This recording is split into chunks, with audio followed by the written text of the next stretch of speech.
with that said, we have one more topic. To discuss.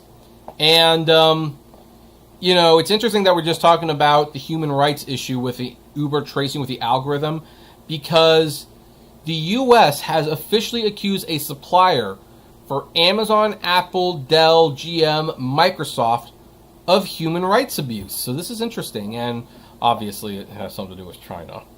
The U.S. Department of Commerce added 11 Chinese companies to its list of firms implicated in human rights violations, including China's reported campaign against Muslim minority groups from an area of the country known as Xinjiang.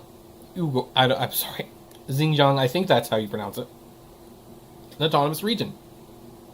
At least one of these companies, Nanchang O Film Tech, is listed as a supplier or undefined partner with nearly 24 tech and car companies, including Amazon, Apple, Dell, GM, and Microsoft.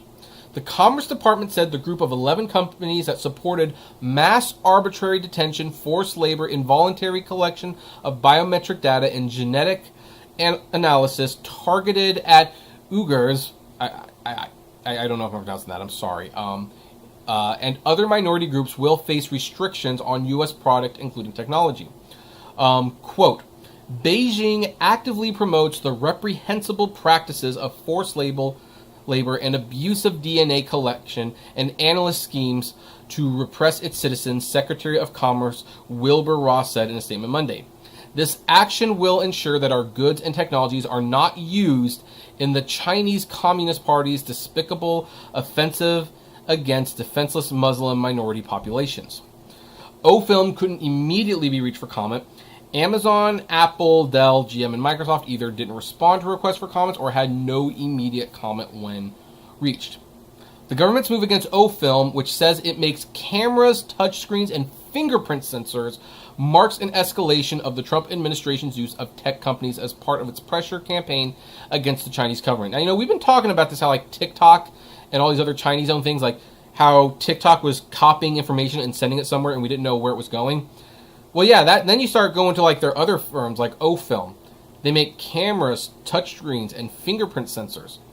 And when you use that, it collects information on you. And then they can send this information to the Chinese Communist Party. And so this is dangerous.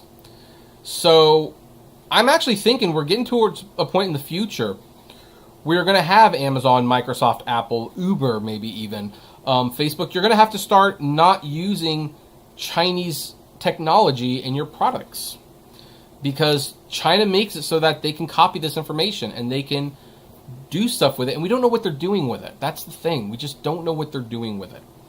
So this is obviously a much bigger problem than what I can provide, but it's kind of the start. Eventually, these companies will have to really examine what they're doing with some of these Chinese companies, and they're going to have to make some changes. And who knows, maybe it includes cutting China out of the equation. That does mean, by the way, your phones are going to get more expensive. It absolutely means your phones are going to get more expensive. But, yeah, they'll be American-made now. Jobs will be provided. Who knows? Maybe this might be a good thing in the long run. I don't know. I mean, one of the problems with cheap is that cheap comes at a cost. And usually that cost is much greater than really what you'd be willing to give up if you think about it. But anyway, I would like to know what you think about this story. Do you think that O-Film should be banned in the U.S.? Do you think our American companies should not do business with China anymore? Or do you think this is being blown way out of proportion, that this is like a witch hunt from the Trump administration? I would love to know. Comment below, like, favorite, share, subscribe, and as always, flame responsibly.